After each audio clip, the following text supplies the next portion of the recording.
Welcome our entire yeshiva to the Tekes of Yom Hazikaron, a day that we remember the 23,447 young men and women, elderly and children, who have given their lives for us. In memory of our fallen brothers and sisters, I ask that all phones be shut off.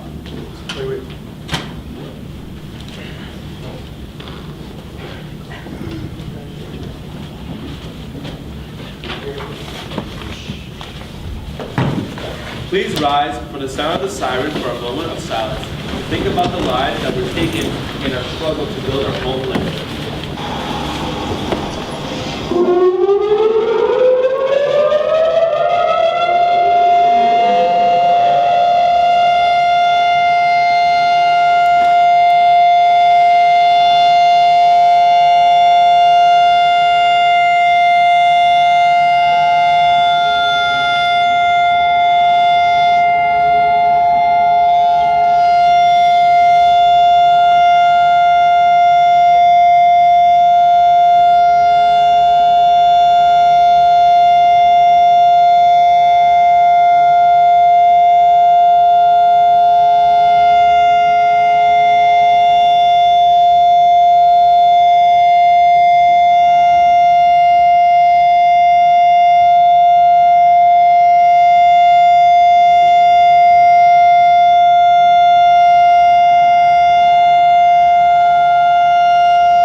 You may kindly sit. I want to call upon Daniel Dolphin to read an idea for today.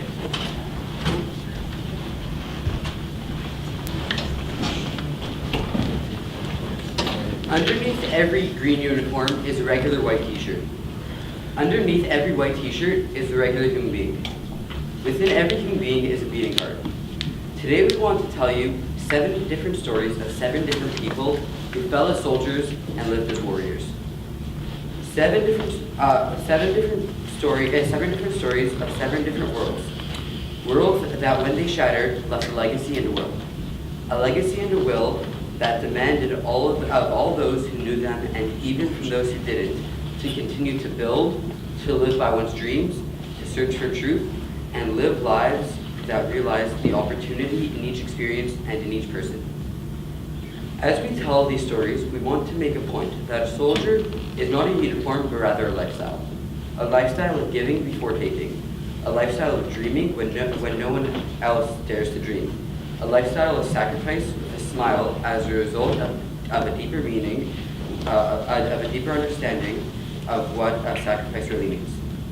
Through these stories, we want to help us all realize you will always be the result of how courageous your dreams are. The result of our courageous dreams are affected by what you do when the world or society says no. We are not mourning for what happened, but rather demanding of ourselves to realize that what will happen is going to be related to our ability to learn in the next 30 minutes. How we should see the stories of our fallen brothers in order to live. May we all succeed in this challenge and remember the people that were underneath the uniforms.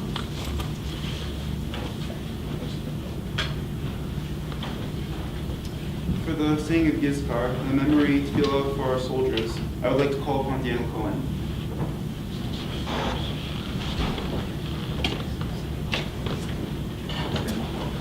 I'd like to ask everybody to stand up.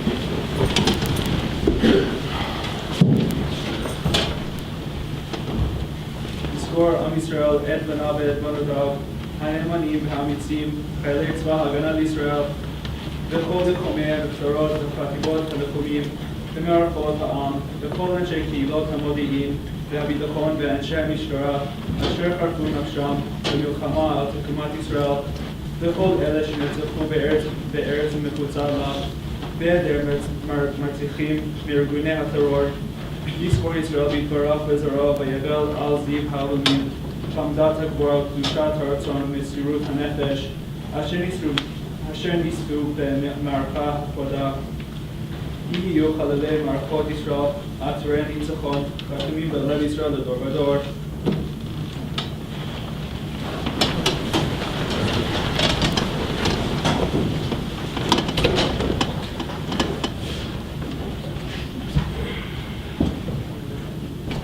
For the saying Kal Male Rachamim, a plea from Hashem to watch over their gentle souls, I would like to call upon Rav Yair.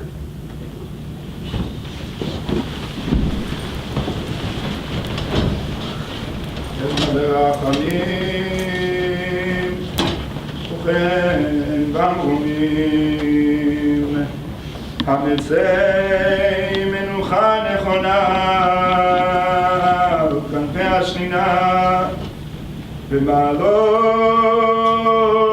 קדושים, טהורים וגיבורים, כזוהר רקיע מזהירים, ונשמות חיילי צבא ההגנה לישראל ולוחמי המחתרות שנפלו במלחמות ישראל, וכל הלוחמים ממערכותם שחירפו נפשם למות על קדושת השם, ובעזרת אלוהי מערכות ישראל הביאו לתקומת האומה והמדינה ולגאולת הארץ ועיר האלוהים, וכל אלה שנרצחו בארץ ומחוצה לה בידי המרצחים וארגוני הטרור. לכן בעל הרחמים יסתירם בסתר כנפיו לעולמים, ויצרור בצרור החיים את נשמתם. אדוני הוא נחלתם, וגן עדן תהם מנוחתם. וינוחו בשלום על משכבם, ויעמדו לגורלם לקץ הימים, ונאמר אמן.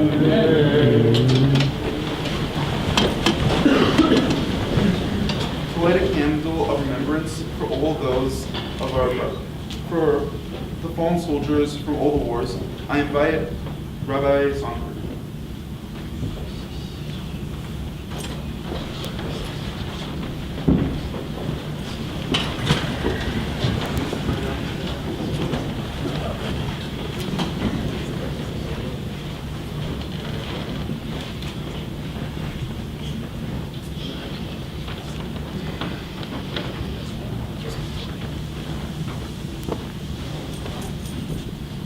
To light a candle of remembrance for all those of our brothers and sisters killed in terrorist attacks, I invite our Menahel, Rabbi Spitz.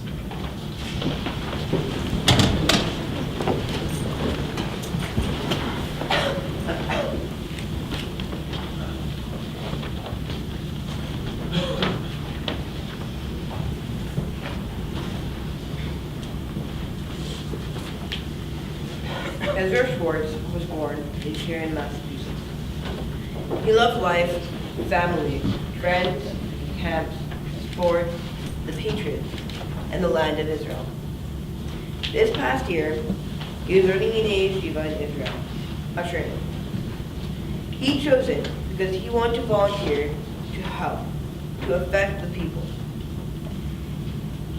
On the last day of his life, he was tired.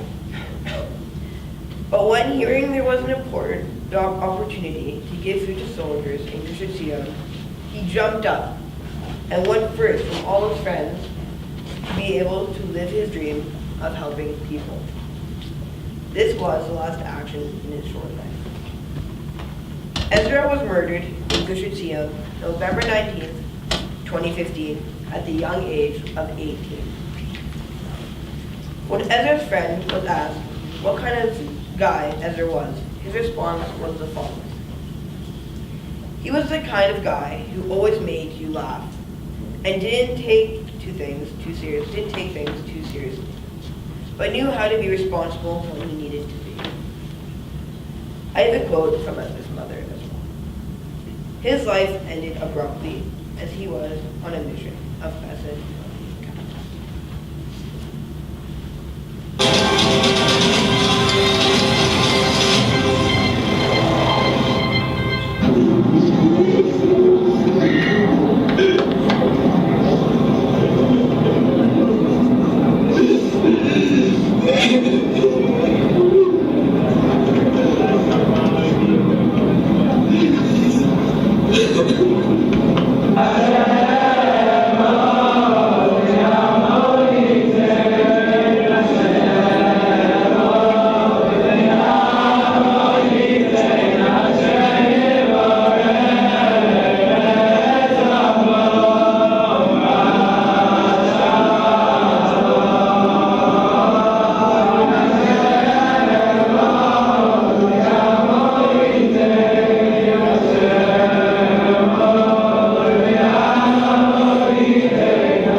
Roy Klein was born on July 27, 1975. He was the deputy commander of the 51st Battalion of the Golani Brigade. On July 26, 2006, in the Battle of Beach Spiel in the Second Lebanon War, Roy Klein jumped on a grenade to save his battalion only a day before he turned 31. In his last seconds of life, Roy mustered the strength to yell Shema Yisrael, the prayer that the Jews have prayed for centuries, declaring our belief in God and in a better world. The prayer that so many Jewish martyrs throughout the generations called out as they were being led to their deaths. My mind can't stop conjuring what it must have been like in those last seconds of his life when Roy made the split-second decision to jump on the grenade. I imagine Roy seeing his beloved family in his mind's eye, his wife and his 2 young children, who would now grow up knowing him only from stories or from pictures that they've been shown. I imagine Roy thinking of his grieving parents, his mother, Shoshana, whose voice cracked at her son's grave as she cried out, "The pain is unbearable. We will look after the children and raise them according to what you left behind." And I imagine Roy seeing the West Bank hilltop settlement of Eilit, that he and his wife idealistically made their home, despite those who wished to dismantle it. It was for these loved ones that Roy served in the special units of the paratroop and Golani brigades. It was for them and for the ideals that the Shema Yisrael prayer represented that Roy diligently and courageously pursued his army service to the point where he would become a battalion commander.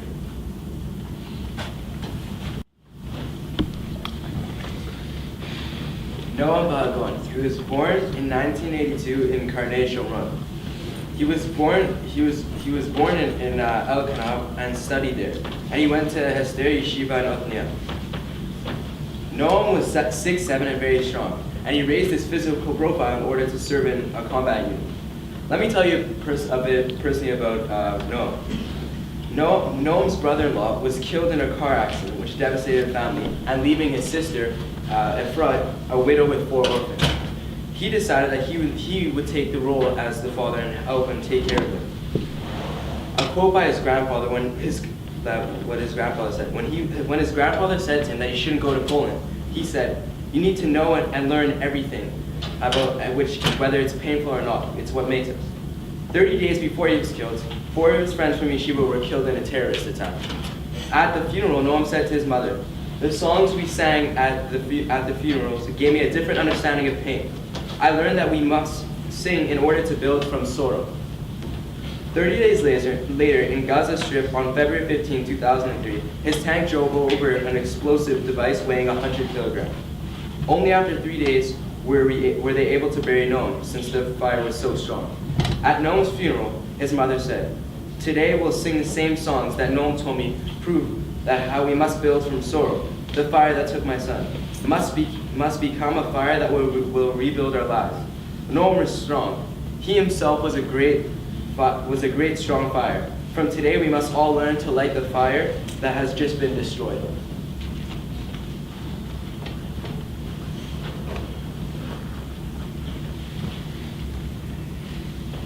Yosef Goodman was born 1986.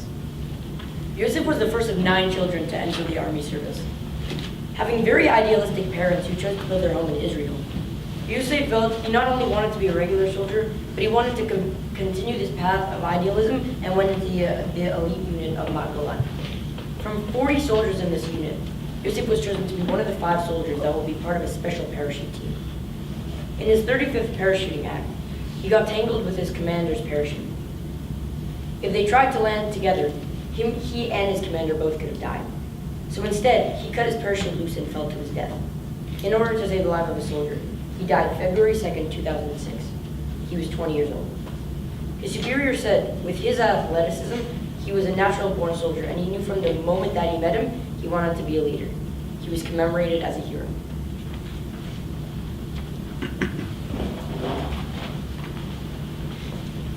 Noam After was born in 1979 and was attending an Army Yeshiva program at Yeshivat Otniel in Hebron Hills.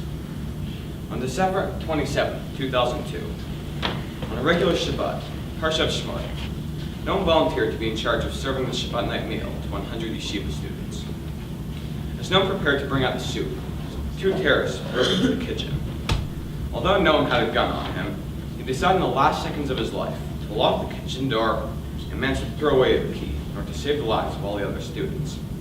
Doing so, Noam gave his life for the others. His mother said that Noam was a person of love, and Noam was quoted as saying, "Love is the tool that which one person can reach another." Through his love to others, he saved so many families. Noam's father said about his son's last actions, "It wasn't a random, spontaneous action. It was an accumulation of a lifetime of giving to others."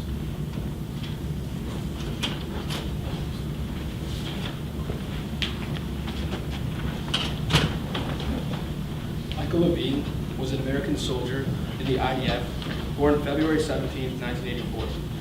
On August 1, 2006, during the Second Lebanon War, 3 days before Tisha B'Av, Levine was killed.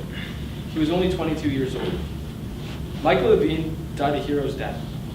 His unit had been clearing a building in the southern Lebanese town when Hezbollah scored a direct hit with an anti-tank missile. The human toll was horrific. 11 were wounded and 3 killed. One of these soldiers was Michael Levine. On Tisha B'Av, Levine was laid to rest in Mount Herzl Cemetery. His family was joined by hundreds of people from all over Israel who came to pay tribute to the young hero. Michael Levine was always smiling. "You never saw Michael without a smile," said Rachel Tova Rock, one of Michael's close friends. Levine once said, "You can't fulfill your dreams unless you dare to risk it all."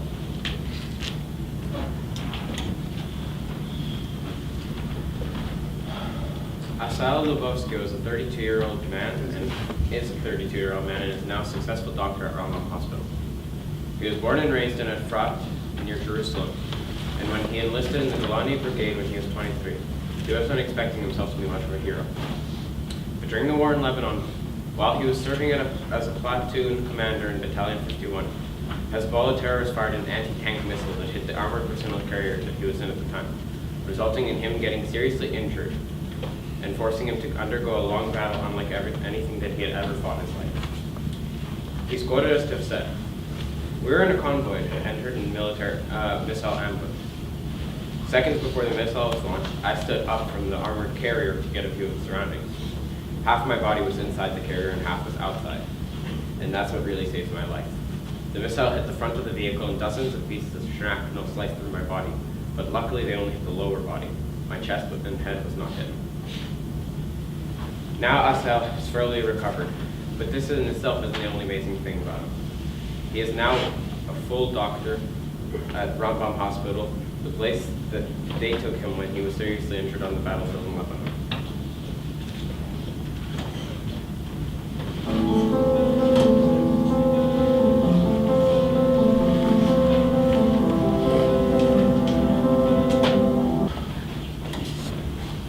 Before we sound for Tikva, I just want to thank you, Shai, for working for days. We don't need to clap. There are 19 10th graders here that have been working on this also, so really meant a lot to the school. At Tikva is hope, and hope is a decision. After at Tikva, we're all going to go into our classes to speak individually in our groups about what we went through here. So everyone could just rise for our Tikva. Amen.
Let's